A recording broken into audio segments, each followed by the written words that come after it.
Midi, je vais répondre à ma grande sœur, l'ancienne ministre de la Jeunesse et des Sports, Madame Nicole Assélé.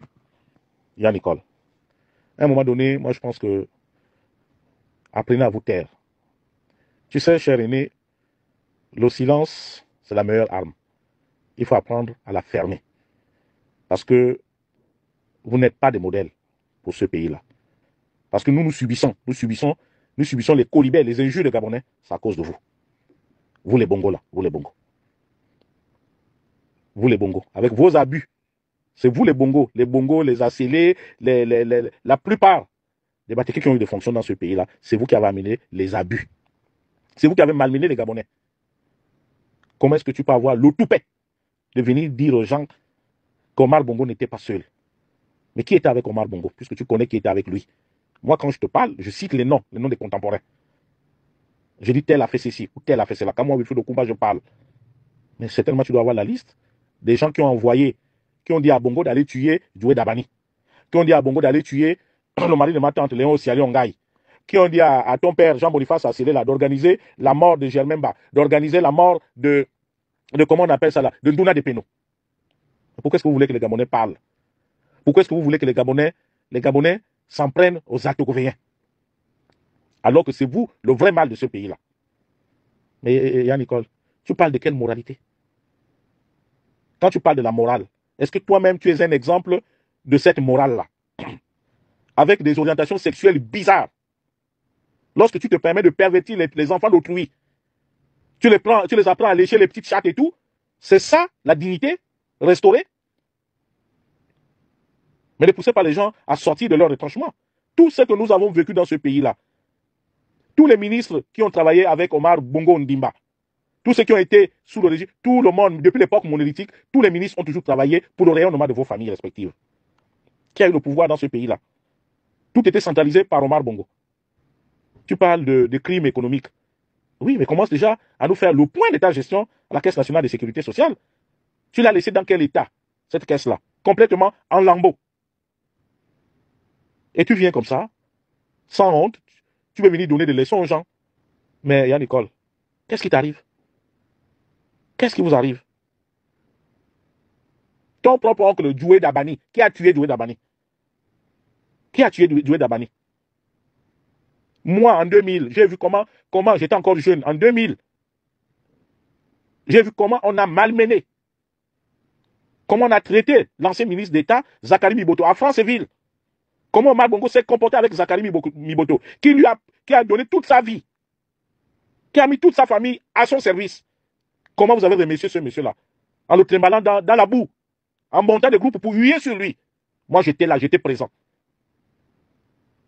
Et je me souviens, je suis allé voir le ministre d'État à l'époque, j'ai dit, papa, il faut quitter. Ça, c'est pas de bonnes choses, ça. Ça, c'est pas de l'amitié. Uniquement pour des problèmes matrimoniaux. Parce que Chantal, vous aurez défié en allant se marier avec Paul-Marie Ngonjo. Ce n'est qu'à cause de ça, à cause de la beauté de Chantal, que vous avez fait ébranler tout un régime. Vous avez humilié tout un père de famille.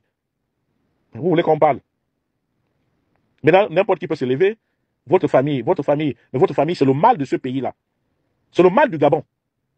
Donc, apprenons à nous taire. Apprenons à respecter le Gabonais.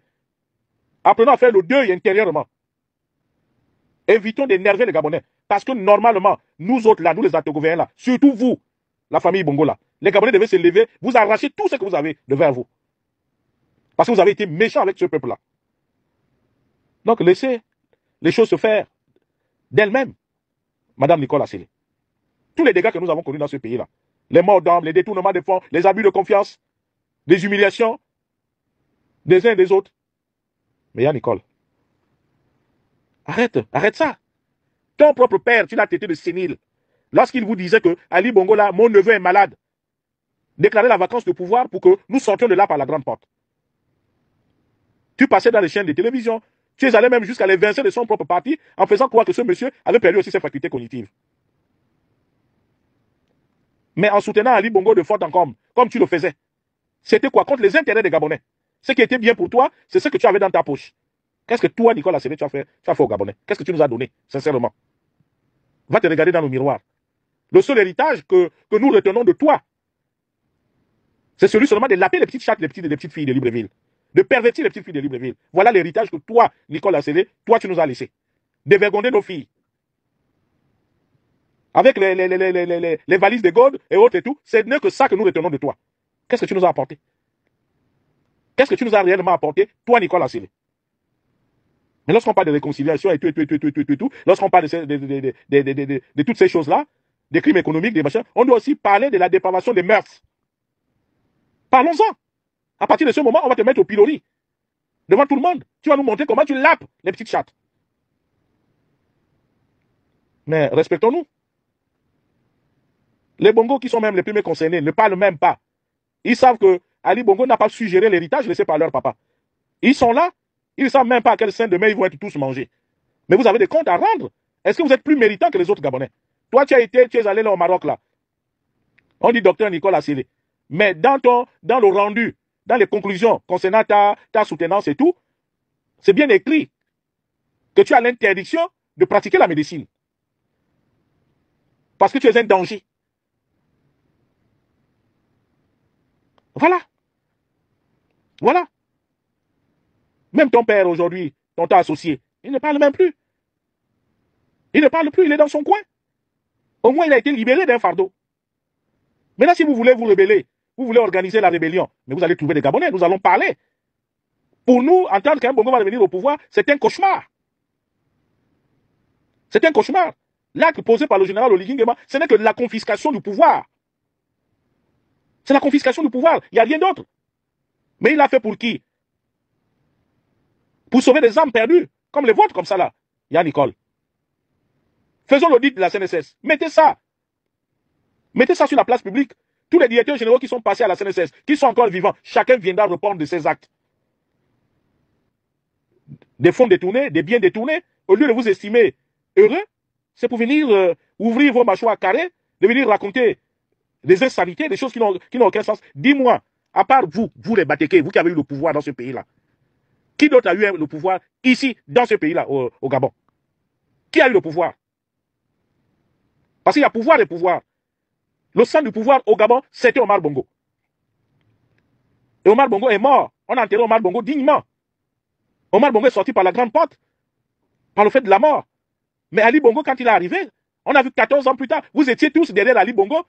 Ya Ali, ya Ali, ya Ali, ya Ali, ya Ali. Pendant qu'il tuait, pendant qu'il prenait les étrangers, pendant qu'il malmenait les caisses de l'État. Vous avez fait quoi? Vous avez fait quoi? Parce que le véritable auteur, c'est la copine ou bien l'ex-femme de ton parent, de ton grand-père ou de ton oncle Bongo. Ton oncle, puis c'est le mari de ta tante, de ton oncle Bongo, qui a eu des enfants avec Marie-Madeleine Morancho. C'est Marie-Madeleine Morancho, la pièce maîtresse de tout le génocide qu'il y a eu au Gabon, à cause des élections truquées. Mais il y a Nicolas Assélé.